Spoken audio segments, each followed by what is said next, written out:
Fala pessoal, se você curte momentos de reflexão, aprendizado e conexão com a fé, já se inscreve aqui no canal Momento do Pai. Aproveita, deixa o like no vídeo e ativa o sininho para não perder nenhum conteúdo novo. Tamo junto, Deus abençoe você e sua família. Glória a Deus, a paz do Senhor Jesus, igreja. Aleluia! Quem tá feliz aí, dá um glória. Deixa eu ver, se tem pentecostal, quando você ouvir alguém dando glória, você reage dizendo aleluia, né? Deixa eu ver, glória! Maravilha, é sempre bom poder retornar a Brasília. Feliz em conhecer a igreja de vocês hoje aqui. É uma honra, eu tenho certeza que foi o Senhor quem preparou esse dia. Como disse o salmista, este é o dia que o Senhor fez. Eu queria que você entendesse isso. Um dia como esse é um dia que já está pronto na agenda de Deus. É só a gente se dispor para usufruir daquilo que o Senhor já tem determinado sobre esse dia, sobre essa noite. Eu não sei como foi ao longo do seu dia hoje, mas eu sei que o Senhor há de coroar essa noite de tal maneira que Ele fará com que tudo que você passou ao longo desse dia tenha valido a pena até que você chegasse a esse lugar. Se você compreende isso, eu vou contar de 1 a 3. Quando eu disser 3, você vai dizer assim, ó, ainda bem que eu vim. É 1, é 2, é 3, diga! Que foi o Senhor quem te trouxe. Pode ter certeza que foi o Senhor quem trouxe você aqui. Homens não fazem essa obra. Essa obra é do Espírito Santo. É Ele que convence. Talvez você está aqui achando até que veio pela insistência de um, pelo convite de outro. Mas não, irmãos, a nossa carne, voluntariamente para Deus, ela não opera nada que seja para a glória do Eterno. Quando a gente é capaz de fazer o que nós estamos fazendo aqui essa noite, isso é obra do Espírito Santo. Que obra é essa, Camila? Estar no lugar certo, na hora certa, fazendo a coisa. Foi o Senhor quem fez isso. Glória a Deus. Deus abençoe a essa igreja, aos bispos, pastores. Feliz de estar numa igreja de oração. Eu já estou sabendo que esse culto tem para mais de 30 anos, né? E é um culto marcado por oração. Irmãos, eu fiquei tão feliz hoje quando eu vi aquele casal de pastores subindo, e aí ele orou, depois ela orou. Rapaz, eu falei, Deus, que saudade que eu estava de mais orações na liturgia do culto. Rapaz, que culto bendito. Deus abençoe essa igreja. Glória a Deus. Eu tenho dito isso já há algum tempo, até postei isso hoje no meu history, que uma coisa, gente, é a gente falar sobre Deus. Eu vou fazer isso aqui agora, pregando a palavra. Eu vou falar de Deus.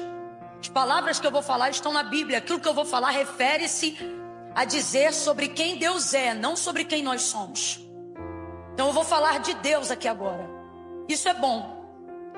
E a palavra de Deus é viva. Enquanto eu estou falando de Deus, eu, na condição de alguém que está pregando, eu tenho a condição e a possibilidade de, através do uso e da instrumentabilidade dessa palavra, ou seja, falando de Deus, abençoar, alcançar, transformar a vida de muitas pessoas que vão ouvir o que eu vou falar sobre Deus. Eu queria muito que você entendesse que isso é uma coisa. Você que está em casa aí, a gente está transmitindo online, não tá? Isso é uma coisa. Agora, eu falar sobre Deus não muda a minha vida. Pode mudar até a tua, mas a minha não determina que muda. Porque o que muda a nossa vida não é falar sobre Deus, não é falar de Deus, mas é falar. Há uma diferença. Quem você acha que naquele grande dia... Quem você acha que naquele grande dia... Isso aí é a guitarra? É a guitarra? De vez em quando tu dá um gemido. Fica à vontade, tá? Pode ficar à vontade. Ministério de louvor, fica à vontade também. Pode sentar, daqui a pouco a gente sentido de novo. Não vai embora não, fica na minha vista. Fica por aqui mesmo, vai dando glória a Deus junto comigo. Você da bateria, viu que Deus pegou a gente? Não dá uma de sóbrio não. Vem na loucura, tá? Você também, fica à vontade. Tudo que tem fôlego. Então veja. Veja. Quem você acha que naquele grande dia vai ouvir assim, ó? Em teu nome eu fiz maravilhas. Em teu nome eu curei. Gente, um ímpio que não é provido de dom, que não é provido de vocação, quem cura, o homem ou Deus? E isso tem que estar no exercício de um dom. Então, para o homem ter alguma coisa em nome de Deus, Deus tem que ter dado para ele, sim ou não? Agora, dom determina a salvação de alguém? Você pode fazer uso no exercício do dom e mesmo assim não estar tendo uma vida que vai te garantir a eternidade, sim ou não? Não é isso? Então vamos lá, quem você acha que naquele grande dia vai ouvir assim, ó? Em teu nome eu curei, em teu nome eu fiz maravilhas. É o ímpio que está lá fora? É o ateu? É o cara que não quer saber de Deus? Estou dando aqui exemplos e categorias. Você acha que são essas pessoas que vão ouvir aquelas palavras naquele grande dia? Quem você acha que vai ouvir isso aí, gente? Quem está curando, quem está fazendo maravilha, quem está pregando, tem que estar no exercício do uso do dom ou de alguma coisa para ouvir essa palavra. Porque eles não vão dizer, de acordo com as palavras de Jesus, em teu nome eu tentei. Eles não vão dizer isso. Em teu nome eu fingia. Não, em teu nome eu curei. Então curou mesmo. Em teu nome eu preguei. Eu estou agora estendendo a atuação. Eu salvei, eu dirigi culto, eu cantei, eu pastoreei. E nada disso determina, irmão. Porque não é sobre o quanto você é capaz de falar dele. É o quanto você se dedica a falar. Tua comunhão, teu relacionamento com Deus. É isso que determina. É a nossa relação. É a nossa intimidade com Deus. Estou falando besteira ou tem alguém entendendo o que Deus está falando aqui? Aleluia! Aleluia! Aleluia! Aí vem a pergunta que não quer calar. Está falando com Deus? A maioria de nós fala de Deus até o dia inteiro. Fala de Deus com os amigos, fala de Deus no WhatsApp. A gente vê um acontecimento e diz, rapaz, isso aí é coisa de Deus, é coisa que Deus faz. E tudo isso é muito bom, mas eu preciso lhe falar a verdade. Que a nossa liturgia, não só no culto, mas que a nossa vida dentro de casa não seja terceirizada por ouvir mensagem no YouTube. Não seja terceirizada por ficar sempre esperando que alguém ore por nós. Porque naquele grande dia, isso não será o suficiente, porque não é o quanto eu falo dele, mas o quanto nesse tempo eu me dediquei verdadeiramente a falar com ele. E não foi para isso o sacrifício de Cristo? Para nos ligarmos novamente ou diretamente a Deus? Sim ou não? Sim ou não? Então não subestime o tamanho do poder que o Senhor nos confiou. E Camila, por que você está dizendo isso? Porque eu percebi aqui, numa atmosfera espiritual, que para alguns receber a oração é maravilhoso, mas é muito fastigante, né? 2 minutos de oração parece 2 horas. Vou falar como Deus está mandando, é porque tu está sem fluxo. Tu fica pesado. Agora, quando você tem fluxo de oração, 2 horas parece 20 minutos. Você não quer sair daquele lugar, Camila? Já abriu a Bíblia, já começou a pregar? Não, mas eu não vim aqui trazer um sermão, eu vim aqui falar o que Deus quer que seja dito. E Ele está falando conosco nessa noite.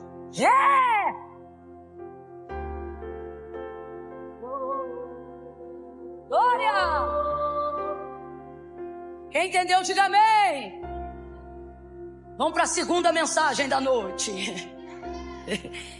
Evangelho de Jesus, segundo escreveu João, capítulo de número 4. Oh, glória! Evangelho de Jesus. Quem trouxe Bíblia aí? Diga. 12 pessoas. Quem ainda anda com Bíblia na mão? Eu vou deixar para falar disso outro dia. Muita coisa para um dia só. Irmãos, andar com esse livro é um privilégio. A palavra de Deus é a palavra de Deus aonde quer que ela esteja. Amém ou não amém? Seja pintada numa parede, escrita num papel, ou num aplicativo. A palavra de Deus é a palavra de Deus aonde quer que ela esteja. Então isso aqui não é uma crítica, é uma dica. Que hoje em dia o politicamente correto deixou as pessoas tão chatas que a gente já tem que pedir desculpa antes de falar o que quer dizer. Irritação, chatice, gente mimada. Sem paciência, sem paciência. Então preste atenção, a palavra de Deus é a palavra de Deus aonde ela estiver. Se isso não fosse verdade, logo que aquele grupo extremista que havia saído da América e retornou, me ajude a lembrar.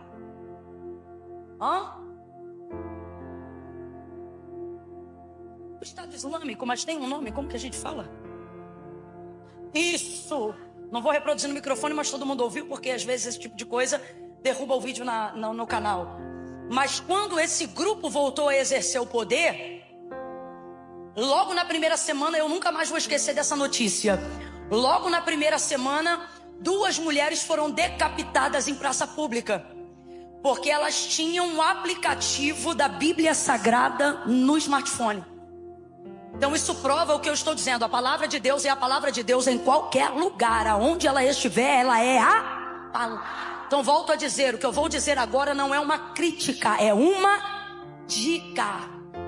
Você acha que alguém que está disposto a morrer para não negar a Deus, por estar carregando a palavra num aplicativo, não gostaria de ter o privilégio de carregar esta palavra num livro? Sim ou não? Andar com a Bíblia não é uma questão só de necessidade, é uma questão de honrar um privilégio.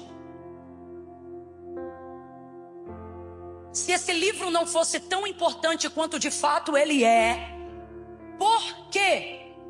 Porque todas as vezes que alguém quer fazer uma reformulação na sociedade, não começa por alguns clássicos como O Pequeno Príncipe,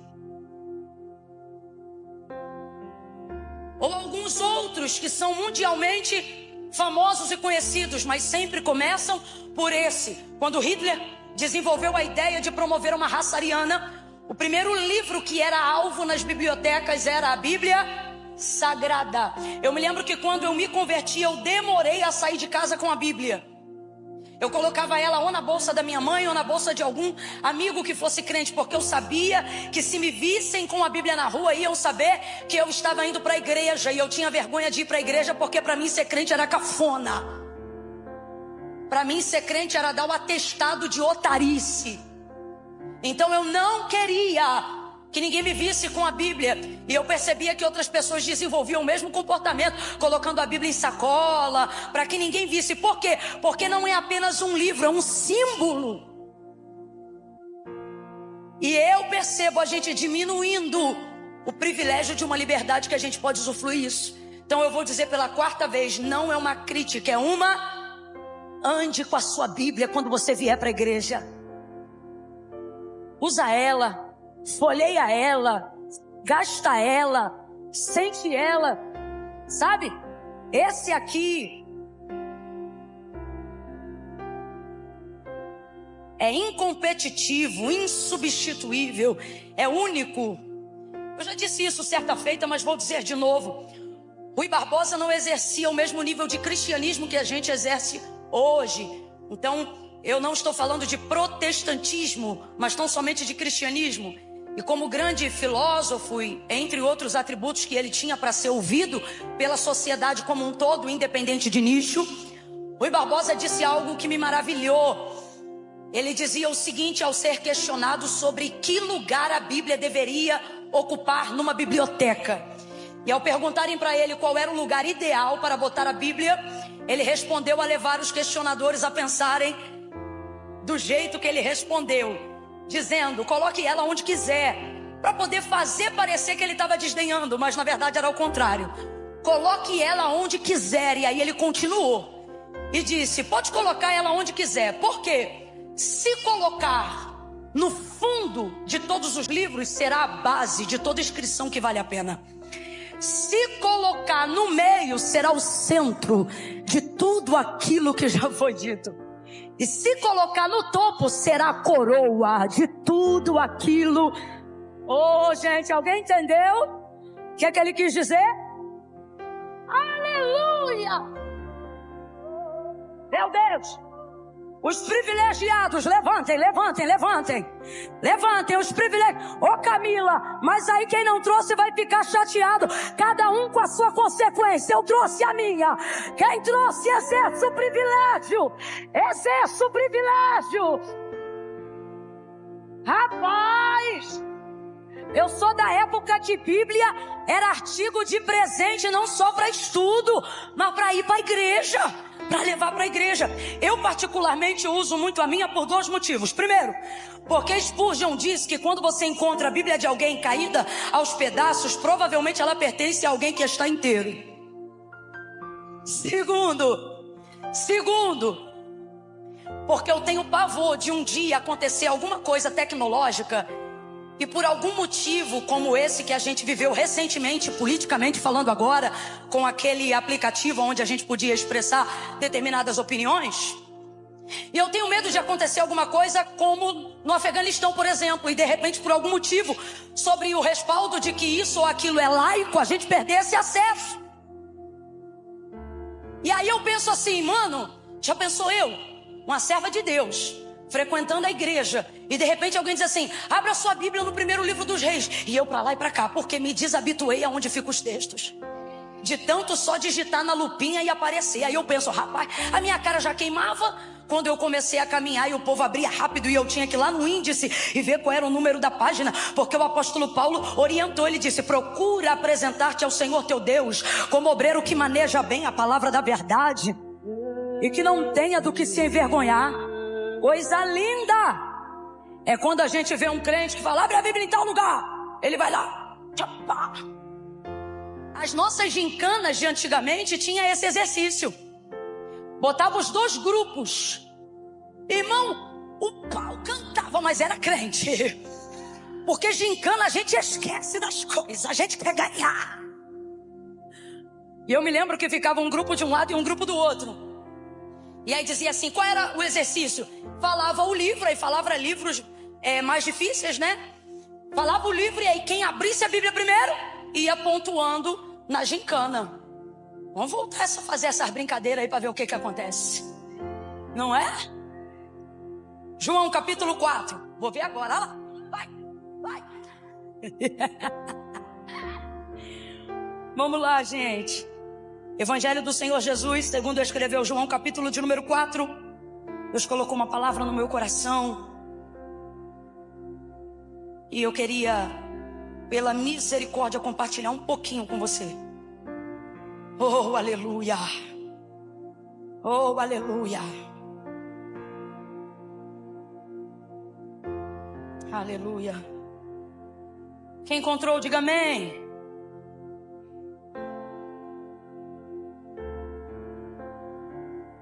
Versículo 3 em diante, diz assim o texto. Ele deixou a Judéia e voltou outra vez para a Galiléia. Ele deixou a Judéia e voltou outra vez para a Galiléia.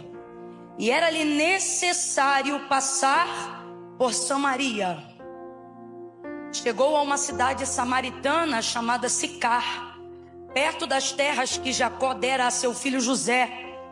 E estava ali a fonte de Jacó. Jesus, cansado da viagem, assentou-se junto à fonte e era quase a hora sexta. Todo mundo aqui sabe o que é a hora sexta? Que hora é a hora sexta? Meio-dia. Jesus, cansado da viagem, assentou-se junto à fonte e era quase meio-dia. Nisto veio uma mulher samaritana tirar água. Jesus lhe disse, dá-me de beber. Jesus disse o que, gente? Isso. Seus discípulos tinham ido à cidade comprar comida. E respondeu-lhe a mulher samaritana, como sendo tu judeu, pede de beber a mim que sou mulher samaritana, pois judeus não se dão com os samaritanos. E respondeu-lhe Jesus, se conheceras o dom de Deus e quem é o que te pede. Eu queria que você guardasse essa palavra, completa para mim, para você não esquecer. Olha o que Jesus disse para ela, quando eu parar você completa. Jesus disse para ela, se conheceras o dom de Deus e quem é o que te pede, ó. Se conheceras o dom de Deus e quem é o que te... se conheceras o dom de Deus e quem é o que te pede, dá-me de beber, tu lhe pedirias e ele te daria água viva. Disse-lhe a mulher: Senhor, tu não tens com que tirá-la e o poço é fundo, onde pois tem água viva? És tu porventura maior do que o nosso pai Jacó, que nos deu o poço, do qual ele próprio bebeu, bem assim os seus filhos e o seu gado? Respondeu-lhe Jesus: todo aquele que beber desta água tornará a ter sede, mas aquele que beber da água que eu lhe der, nunca mais terá sede. Pelo contrário, a água que eu lhe der fará brotar nele uma fonte que jorra água para a vida eterna. Diga amém por essa palavra. Diga amém por essa palavra. Oh, aleluia. Veja bem, João é enfático na sua escrita acerca da sua observação pessoal do que levou Jesus a entrar em Samaria. Qualquer judeu que fosse fazer aquela viagem, obrigatoriamente, praticamente, a faria em 6 dias. Qualquer outro judeu a faria em 6 dias. Por quê? Você viu na hora que ela respondeu Jesus dizendo assim, ó: como sendo tu judeu, pede de beber a mim que sou mulher samaritana. E aí entre parênteses João vai escrever: porque os judeus não se dão com os... Então vamos lá. São os samaritanos que não se dão com os judeus? Não, são os judeus que não se dão com os samaritanos. Então, em razão disso, todas as vezes que um judeu saía da Judéia e queria chegar na Galileia, as montanhas que cercam Samaria ficavam bem no meio do caminho. Então, a Judéia está aqui, nessa caixa de retorno. A Galileia está ali, naquela outra caixa de retorno. E essa mesa aqui é quem? Samaria. Dentro de uma geografia lógica, ocorria o seguinte: o judeu vai sair aqui da Judéia para ir lá na Galileia, ele vai dar toda uma volta em Samaria para não ter que topar com nenhum samaritano, porque judeus não se dão com os... Só que esse não se dá não significa antipatia. Esse não se dá é asco mesmo, é aversão, é nojo. Para o judeu, o samaritano não era considerado gente, raça humana, era considerado bicho. O termo cão, utilizado nesse contexto, não é o tipo de xingamento associado a bullying. É o tipo de xingamento onde dentro daquele contexto cultural tinha um peso muito grande. Era uma maneira de dizer: eu não te considero gente. Então essa era a pior ofensa verbal que um ser humano poderia fazer a outro naquela época e dentro daquele contexto. Então, para não ter que topar com nenhum samaritano no meio do caminho, eles tinham que dar uma volta na montanha. Aqui está a montanha, deixa eu ver que você está comigo. Se você está comigo, que lugar é aquele ali? Que lugar é aquele ali? E ali? E Jesus queria chegar onde?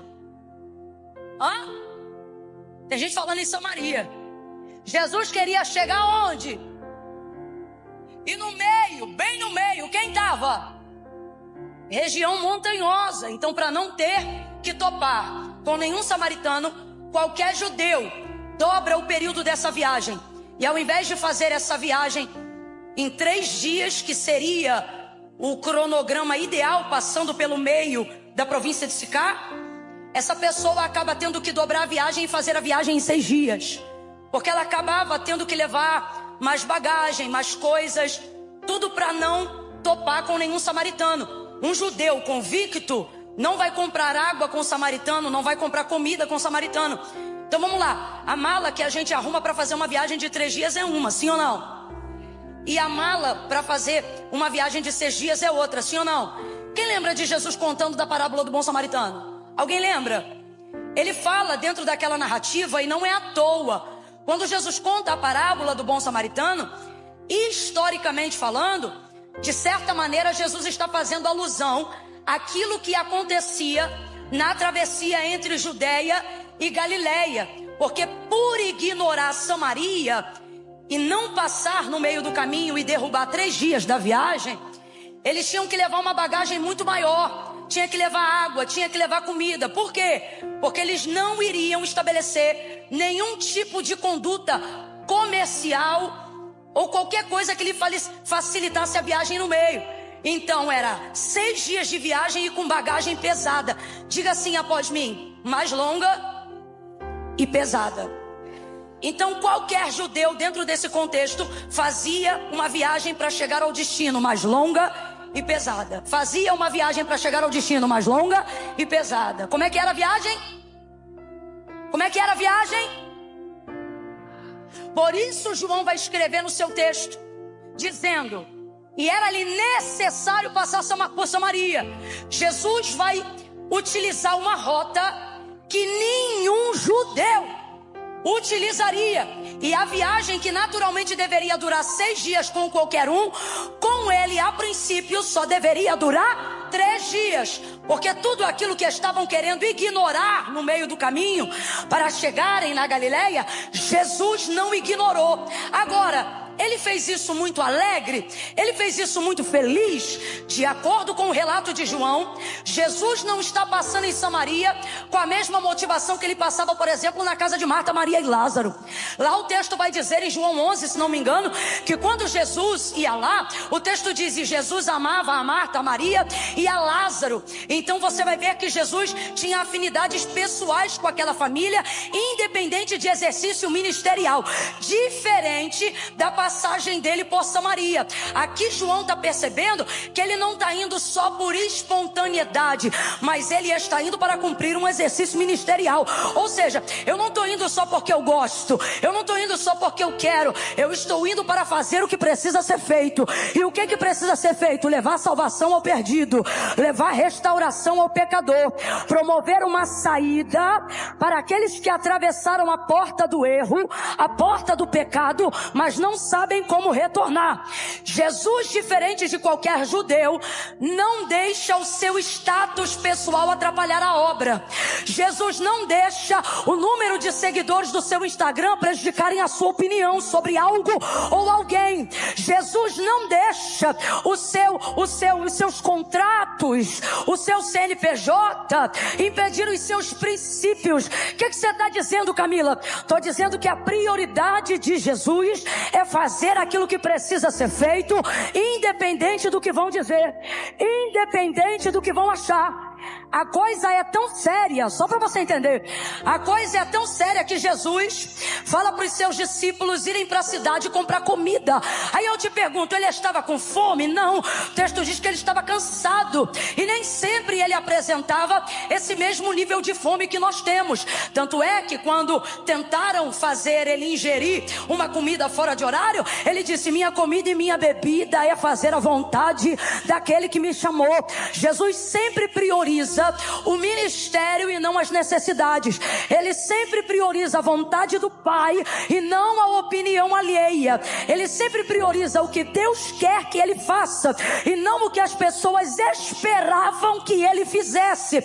A verdade é que Jesus é a prova que, para cumprir com excelência um ministério, uma unção e a vontade de Deus, você vai involuntariamente frustrar muita gente. E ele não tinha preocupação com isso, porque importava-lhe obedecer aquele que lhe chamou, ao ponto que ele mesmo vai dar testemunho de si próprio, dizendo: o Pai faz tudo o que eu peço. Mas por que ele faz isso? Porque eu sou filho? Não, o Pai faz tudo o que eu peço porque eu faço tudo o que lhe agrada.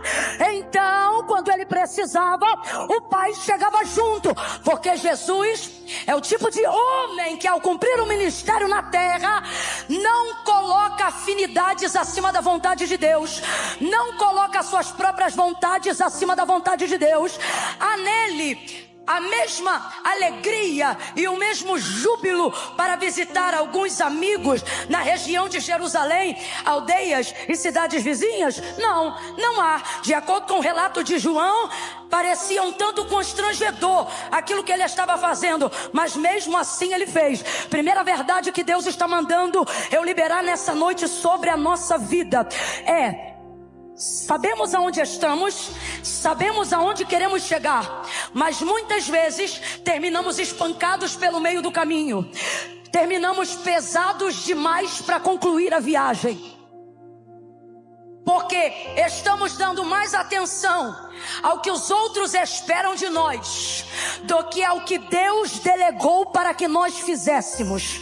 Começamos então a reclamar que a igreja é difícil, que ministério é difícil, que ter unção é difícil, que liderar departamento é difícil, que ser crente, cristão, seja lá o nome que você quer dar, é difícil. Mas por que é difícil? Não é tão difícil assim fazer o que Deus quer. O mais difícil é deixar de fazer o que os outros querem que eu faça. Por quê? Porque eu quero ser aplaudido pelo povo. Ninguém aqui quer ser odiado, todo mundo aqui quer ser amado. Ninguém aqui quer saber que as pessoas estão te ridicularizando. O que a gente quer é ser ovacionado. Mas o que vai acontecer aqui? Até os mais chegados, Jesus vai dar para eles um outro rumo, para que eles não o impeçam ou o atrapalhem de fazer o que ele precisa fazer. E o que ele vai fazer? Conversar com uma mulher samaritana. E isso não era ético, isso não era culturalmente dentro daquele contexto uma formalidade aceitável. E aí que ele tirou temporariamente de perto dele até aqueles que mais amavam ele. Camila, eu não estou entendendo. Vai entender. Muitas coisas que estão te impedindo de chegar no destino que você já sabe qual é, não é a montanha, não, é dar ouvidos demais àqueles que te amam, porque os que te amam são da sua confiança. Não é inimigo que te influencia. Quem te influencia é quem dorme contigo. Quem te influencia é quem te ajuda. Quem te influencia é quem te apoia. Camila, o que você está dizendo? Você não está entendendo errado, não. É isso mesmo que você está entendendo. Significa que às vezes o nosso maior impedimento em fazer o que Deus quer que nós façamos não são os inimigos, é a preocupação de desagradar quem nos ama. Então a gente ouve eles acima da voz de Deus, obedece eles acima da voz de Deus. Agora, você não conhece a voz de Deus? Eu não conheço a voz de Deus? É claro que nós conhecemos, ou pelo menos estamos buscando conhecer a vontade de Deus. O que Jesus sabia? Que o destino era Galileia. O que ele sabia? Que Samaria estava no meio do caminho e ele tinha pouco tempo, porque a vida é um sopro. Olha para mim, Deus está usando a palavra dele nessa noite para dizer pra gente que não é cansaço, não é depressão, não é burnout que tem nos impedido de chegar no destino. Não é a obra de Deus, não é o que Deus mandou a gente fazer, é o que a gente deixa de fazer para agradar quem não manda, para agradar quem não garante, para agradar quem quer andar junto, mas não sustenta. Camila, eu não estou entendendo. Irmão, ame, ouça conselhos, permita-se ser aconselhado, mas não sobreponha nenhuma voz à direção que Deus te deu. Se Deus te deu uma direção que vai desagradar alguém, faça a vontade de Deus e não da expectativa humana. É uma palavra simples que Deus está entregando, mas ela nos dá uma direção e uma garantia de chegar no nosso destino. A expectativa que colocam sobre nós é mais pesada de exercer do que a direção que Deus deu. Eu vou falar de novo. A expectativa que as pessoas impõem sobre você, ela é maior do que as renúncias que você precisa fazer para obedecer o que Deus mandou. Porém, no paralelo da obediência, você prefere dizer que o que Deus pediu é mais difícil. Só que o que Deus pediu para fazer vai te dar graça para você exercer. O que Deus te pediu para fazer vai te dar garantia para você chegar onde Ele falou. O que Deus te pediu para fazer é algo cuja carga não vai impedir você de exercer o que Ele falou. Ele disse: aprendei de mim, eu sou manso e humilde, e troca essa carga, porque o meu jugo é leve. O meu jugo é leve e o meu fardo é suave. Aí você diz: eu tô pesado por causa da igreja, eu tô pesado por causa do ministério, eu tô pesado porque Deus me chamou, eu tô pesado por causa do chamado. Chamado cansa, mas não pesa. Chamado é o cansaço mais realizador do mundo.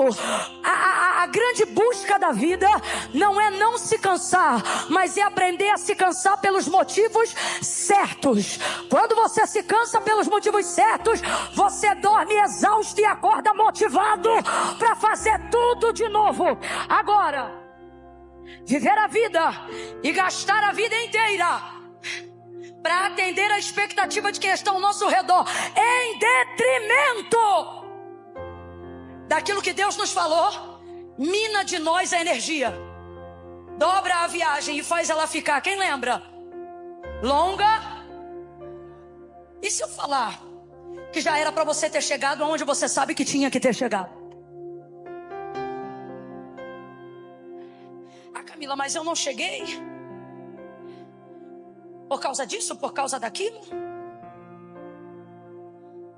Você não chegou, na maioria das vezes, eu não estou generalizando, mas na maioria das vezes, não tem a ver com o tempo de Deus.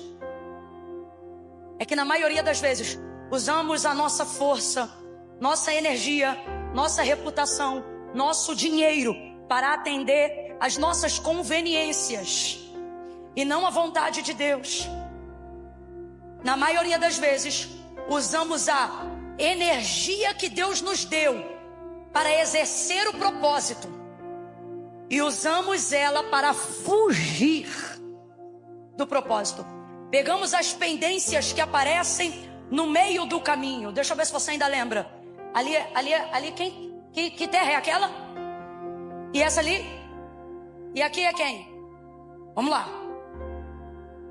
Sai da Judeia para chegar na Galileia. De novo, quem está no meio? Quem não se dá? Os samaritanos que não se dão com os judeus? Ou os judeus que não se dão com os samaritanos? Aí você diz: Camila, os dois não se dão. Não, mas os rejeitados aqui são os samaritanos. Tanto é que um judeu, se quiser, pisa em Samaria, mas um samaritano entra no templo em Jerusalém? Quando essa mulher confessa o pecado dela, ela deseja levar uma oferta para a expiação desse pecado. Aí Jesus vai dizer assim para ela: tu sabes que a salvação vem dos judeus. O que ele está dizendo para ela? Você sabe que quem errou foram vocês.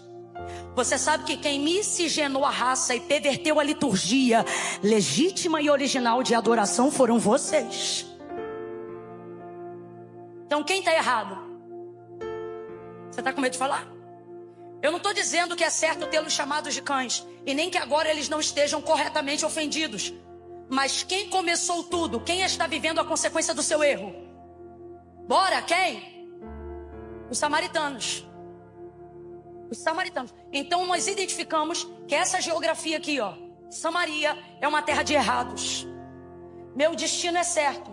Eu não quero ter que passar em um lugar onde tem pendências antigas por causa de erro que essa própria gente cometeu. Então todo judeu que ignora Samaria está mandando, de certa maneira, uma mensagem social. Qual? Problema é de... Só que um problema que aparece no meio do caminho do seu destino manda uma mensagem para você. De fato, você pode não se envolver por pensar assim: não fui eu que causei esse problema. Ou você pode fazer como fez Jesus, entender que não foi você que causou o problema, mas que você tem poder para... Foi Jesus que causou a guerra entre judeus e samaritanos? Não foi. Jesus tinha alguma coisa a ver diretamente com o problema que ocorreu entre judeus e samaritanos? Não tinha. A verdade é que há sobre nós o poder e a autoridade para, no nome de Jesus, resolver pendências que estão no meio do caminho que nos leva ao nosso destino. Mas preferirmos fazer como a maioria, ignorar. Só que Jesus nos reuniu aqui nessa noite para dizer: e se eu te disser que é ignorar que está minando sua força? Vou falar rasgado que é para todo mundo entender. Que é você sentir raiva do que fizeram, que está esgotando a sua autoridade para resolver o problema que não foi nem você que causou. Vou perguntar de novo: Jesus criou esse problema? Jesus criou esse problema? Então por que ele está passando lá? Porque ele vai resolver. Irmãos, eu não estou pregando para jardim de infância não. Uma mensagem como essa é Deus dizendo que nós estamos prontos para alimento sólido. E sabe o que ele está dizendo? Ei, volta aqui, presta atenção. E sabe o que ele está dizendo para nós? Pare de fugir dos problemas. O teu ministério não é um ministério que foge, é um ministério que resolve. O teu testemunho não é de fuga, é de solução. Você não foge da quimioterapia, você vai fazer a quimioterapia cantando e louvando ao Senhor. Um crente convicto não foge da montanha, ele entra nela e começa a resolver o que está fora do lugar. Eu estou sentindo uma autoridade muito grande aqui. Deus vai empoderar homens e mulheres para entrarem em situações aonde alguém diz: não se mete não, deixa isso para lá. Eles que são assim ou assado, que se entendam. O problema é que nessa de deixa para lá, o departamento está quebrando, a igreja está rachando, a família está dividida. Cada hora o Natal tem que ser na casa de um, porque se o B tiver, o A não vai, e é todo mundo parente. Deus está dizendo: até quando tu vai deixar essa montanha esmagar tuas relações, esmagar tua vida emocional?